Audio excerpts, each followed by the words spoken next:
कराची में मुफ्ती तकी उस्मानी पर कातिलाना हमले में जख्मी मुफ्ती आमिर शहाब जख्मों की ताब न ला सके। जिला अस्पताल में दौरान इलाज दम तोड़ गए। आमिर शहाब के सर और सीने में गोलियां लगी थीं। 22 मार्च से वेंटिलेटर पर थे।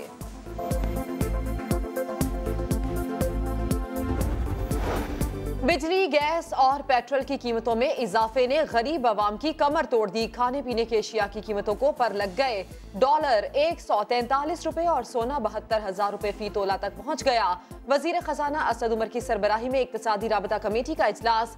कीमतों में इस्तेहकाम और तलब व रसद का जायजा लेने के लिए ज़ैली कमेटी कायम। हुकूमत ने पेट्रोल पर टैक्सेस कम करके 52% कर दिए। एमनेस्टी स्कीम से फायदा न उठाने वालों के खिलाफ कार्रवाई होगी। वजीर खजाना असद उमर की पीटीआई की सोशल मीडिया टीम से गुफ्तगू। कहा, गुज़िश्ता हुकूमतें मुल्क को बहरानों में धकेल कर गई। बजट खसारा कम करने के इकदाम कर रहे हैं।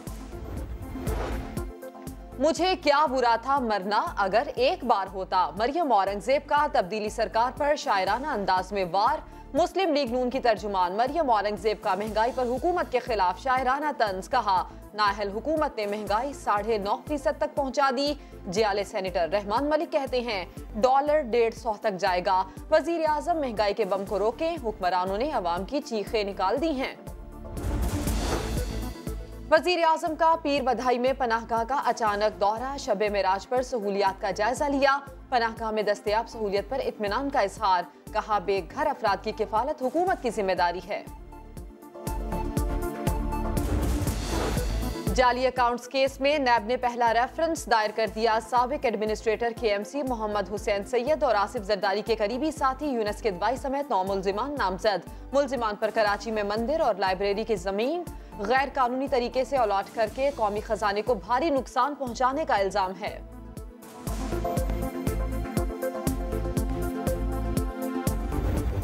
आप पूछते हैं कि ये पैसा कहां से, ये फेक अकाउंट में जो अरबा रुपए जमा हो रहा था, तो फिर शोर मचाना शुरू कर देते हैं। अब्बू बचाओ एक तहरीक लेके गए हैं। इनका एक ही नारा था कि हर पल का हो, हर पुल का हो, हर सड़क का हो, बेधड़क का हो। लेकिन अगर इतना खाया है तो बदहजमी तो होनी थी। जाली अकाउंट्स में अरबों रुपए कहां से आए पूछने पर शोर मचता है। वजीर मुवासिलात मुराद सईद के साबिक हुक्मरानों पर करारे वार। समा को इंटरव्यू में बोले, करप्ट हुक्मरानों का एक ही नारा था, हर पल खाओ, हर पुल खाओ, हर सड़क खाओ, बेधड़क खाओ। अब इनकी चीखें निकल रही हैं। सिटिंग मिनिस्टर हाथ ला के कि ये कंगला मुल्क है, सो मैं उसके ऊपर लाउडली बोला, उसने अल्फाज वापस लिया। लेकिन बेहतर है कि वो कहीं और अफ्रीका चला जाए, इस मुल्क को तो छोड़े ना। 5 मिनिस्ट्री भी ज्वाइन करनी और इस मुल्क को कंगला भी कहना। पाकिस्तान को कंगला क्यों कहा? सेनेट की कायमा कमेटी में अब्दुल रज़ाक दाऊद पर कड़ी तनकीद। Chairman Pakistan steel industry association Khalid Jahangir का शदीद एहतजाज। करप्शन ने स्टील मिल को तबाह किया।